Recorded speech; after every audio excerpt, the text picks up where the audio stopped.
Hi everybody, it's Dr. Emilie Salomons from Acubalance Wellness Center in Vancouver, Canada. I have been getting a lot of questions from both my pregnant patients and their friends and my friends and my friends of friends about how they can stay healthy and manage their stress while pregnant, especially since most of us are stuck at home right now.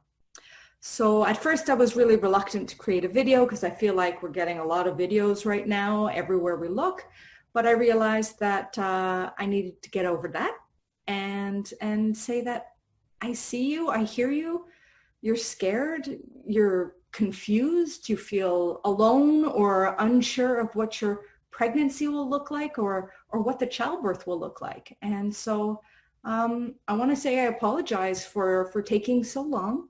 I am creating a series for every stage of pregnancy.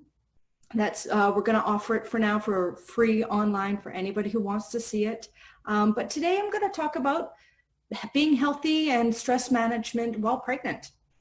So the questions I've been getting mainly have been, what can I do to stay healthy? So first of all of the rules that apply for basic sickness prevention still apply. So I'm not going to spend too much time on them, but like wash your hands, practice social distancing, stay at home, sneeze into your elbow, avoid touching your face. You know, all of the usual things that we have been told now a million times. So keep doing them. Number two, all of the rules that apply for a healthy pregnancy still apply. So eat fruits, vegetables, good quality proteins like eggs every single day. Drink plenty of non-caffeinated, unsweetened drinks, and take your prenatal vitamins. Right now is not the time to give up on the healthy pregnancy diet that you had prior to now being stuck at home. And I know I am guilty of it too. I have baked like 7 dozen rounds of banana chocolate chip muffins and probably eaten like 3/4 of them. But right now we want to actually focus on you having really high density, nutrient dense foods and then all of the same things that are like low glycemic, so not too many refined carbohydrates, having a protein or a fat with everything you're eating. All of that is still going to apply because we want to prevent things like gestational diabetes or other complications that will actually wind you up in a hospital. And I mean, if you can have the healthiest pregnancy possible, why not? So if you can, please stick with that awesome diet you had intended on having prior to being stuck at home. The next one, which is really important, and frankly, this is going to continue for your entire life as a parent. It is something that I have to remind myself every single day, but caring for you is caring for your baby. So this is the lifelong lesson we all have to hear. Since stress can compromise the immune system, doing nice things for yourself at home, things that actually bring you joy, will help keep you healthier, both mentally and physically. So just as much, if not more, than taking entire fistfuls of vitamins every day. So this could be, you know, chatting with your girlfriends, having like a Thursday night group chat with your girlfriends, sipping a cup of tea, since, you know, we know you're not drinking any alcohol. Painting maybe, reading happy, non-illness related books, ebooks, any kind of thing. It could be taking a warm bath or a shower, gardening. It could really be anything, but the key is it's something that you actually enjoy and that you do not because you're doing it to be healthy. You're just doing it because it brings you joy. The next thing that's really important is fresh air and sun. Now, if you can go onto your balcony or deck, and for those of you who don't have a balcony or deck, even just going to an open window every day to get some fresh air and sun. Now, bonus if you have like a green space, a forest near you that you can actually walk through every day. Not all of us are super lucky to be able to have that, but if you do, that's ideal. But no matter what, you're going outside, or even if it's just, sticking your head out the window, but you are getting fresh air and whatever sun is available. We're in Vancouver. It's cloud cover like 90% of the time, but still you're getting your head outside and you're getting that fresh air. It's really important. So with being quarantined for some people, homebound for people, with not being able to leave your house, vitamin D3 does tend to go down because we're not getting as much sunshine. So I do suggest supplementing with some extra vitamin D at this time. So you can chat with your healthcare, your primary care, or your practitioner that you're seeing to figure out what's an appropriate dose for you. I find the dose varies depending on your skin tone, where you live, any previous illnesses, things that are going on. So usually what I have is when people talk to me, my patients, we'll kind of go over all those things and then determine what the right dose for them is.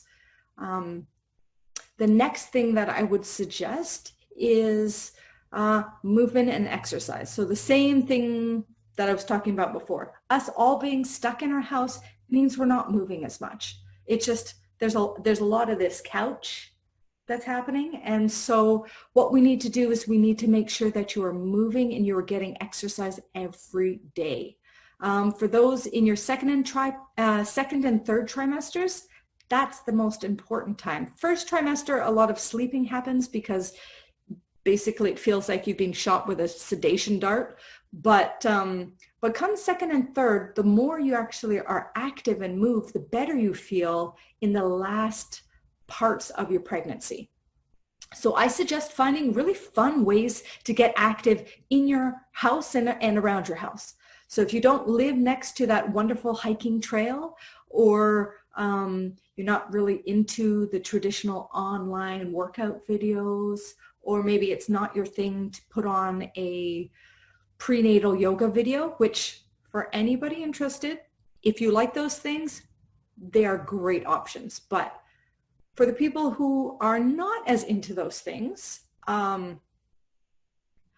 what I suggest you do is that you put on some music, some really fun music that that always puts you in a good mood. And every morning at 8 a.m. or whenever it is you wake up, you have a 20-minute dance party. Seriously, I'm not joking. 8 a.m., 20-minute dance party. You're gonna dance your buns off like no one's watching, because you know what? Shut the blinds. Nobody is watching. You can dance naked. You can dance in a costume. You could dance in your sweatpants. It doesn't matter. The key is that you are moving, you are dancing, you are getting your heart rate up. This is going to make a huge difference. The act of dancing or exercising for 20 minutes every morning will not only get your blood flow moving, both to you and to baby. Studies have shown that 20 minutes of exercise in the morning, the type that, raises your heart rate, boosts our feel-good endorphins like dopamine, norepinephrine, serotonin, and it reduces depression. Now, this is going to be so key. The longer we stay at home, the more we really need to get those spurts of serotonin and dopamine and norepinephrine. Like, we need some feel-good hormones going on. Music is also therapy. So start the day with your favorite tunes, and that will also lift your spirits. And, the dancing, we're going to shake off some of that anxiety and stress that creeps in. If you are like me and you have children, it seems all calm and restful, but this is nap time. If you have children, have them join your party in the morning. And we're going to just do a family dance party every morning. This is going to be good because you know that the kids are going to be a little cuckoo bananas if they're running around the house and not able to get out. So whole family dance party, or you're alone, solo dance party, dance like nobody's watching, every morning, 20 minutes. I promise you it will make a difference. So for those who are, I hope everybody's doing all of those, but for those of you who are watching who are prone to anxiety and being stuck at home right now is really aggravating that. Or those of you who are just anxious about becoming anxious, I've got an acupressure suggestion that is very easy to do. Anyone can do it. You can do it multiple times a day whenever you need it. So what you need to do, now I'm gonna have to get my foot up here. I don't do yoga, so it's gonna be obvious here. All right, so we got a little foot here. There's one point at the bottom of the ball of the foot. So you have the ball of the foot, and you can see there's kind of like an indent, and it's right underneath. The other trick is you imagine no toes, and you cut the foot into thirds. And so in between the top third and the middle third, you have the point right in the center. So traditionally, we've used our thumb, and someone else has pressed on that point. But you actually don't need to have someone else for this. You just get a ball. So you can get a golf ball, a marble, if you have those C-bands for morning sickness, you could strap those to your feet. But any kind of like a bouncy ball I've used before, a smooth rock. And you're going to put them on the ground, and then you're going to place your foot right, like I said, the base of the ball of the foot there, and you're just going to put pressure. And what this point does is when we're anxious, we have a lot of all of the energy is coming up, right? We have racing thoughts. We've got rapid breathing. Everything's kind of stuck up here. So this point, what it does is it draws all the energy down to your feet. And so you really kind of feel everything now going, all the focus going down to your feet rather than that ruminating, panic, everything rushing around up top. So it's just going to draw everything down. And you can do this a few times a day. You can do it in the morning and night if you need, and you have children in the house, you know, put them in front of the TV or send them to the other room for a minute, and you can do it, and you just have a bit of quiet. Do that acupressure point for a couple minutes. If you really want to have a very kind of powerful calming, or you're really feeling like you might be having a panic attack, I suggest you couple it with some deep breathing to calm the body even more. And so the interesting thing about deep breathing is that when you take a deep breath in, the inhalation is actually linked to the sympathetic nervous system. So that's your like fight or flight, get out of, you know, the danger response. Whereas exhaling is actually linked to the parasympathetic nervous system. So that's the rest and digest. They're like, oh, everything's good. I'm on a beach. Life is wonderful. So the exhale influences your body's ability to relax and calm down. So when people tell you to like, okay, I want you to breathe deeply, a lot of times people think, okay, you do that and you're going to hyperventilate. And if anything, it actually might cause extra stress. Whereas if the emphasis is on the exhaling, you can actually trigger your parasympathetic response and it'll calm the whole body down. So the one I suggest is you do an inhale for 4, a hold for 4, and an exhale for 8. So I'll just try this with you so you can get a little sense of what it's like. So you're going to find a comfy spot. You have your feet pressing on those balls, and you're going to go.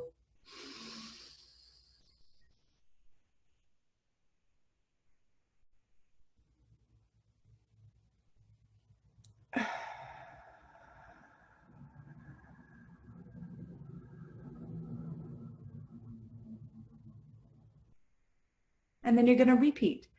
In for 4, hold for 4, and then exhale for 8. And you can see how doing that and just focusing your mind on that, automatically, you're not thinking about everything going on anymore. You're just thinking about your breathing, and everything slows down. Doing this before bed is also really great. It tends to calm the body down so that you can actually fall asleep easier and faster. Remember, we're not going to bed with our screens looking at the latest news. That's getting turned off a good hour before we're even going to bed. And then laying in bed and then just doing the breathing it'll also calm you down. So you've got the acupressure points, you've got the breathing, and then you've got all of the other tips I was saying at home. You're getting fresh air, you're having some dancing and getting rid of some of that energy, you're eating well, and doing all these things. You're having your community, you're having your group Skype dates, all of these things together are really going to make a huge impact on your immune system and your nervous system. So it's not just about taking things, it's also about just finding wellness in yourself.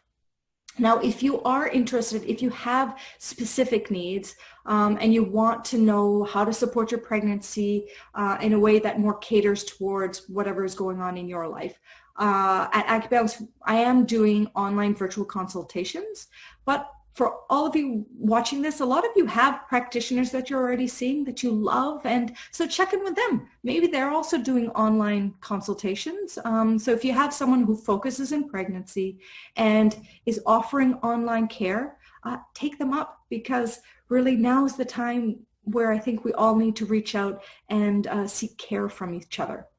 The other thing I'm looking at doing for people, because I've heard there's an interest and people have been asking about it, is group classes. So for those who want acupressure for labor or prenatal workshops, just give me a shout. I will create things only on an as-need basis. So whatever you need, let me know. I want you to know that we're all in this together. We are going to get through this together. And you're not alone. You're not alone. We are all here together. So I hope everyone feels okay and is doing okay. Take care.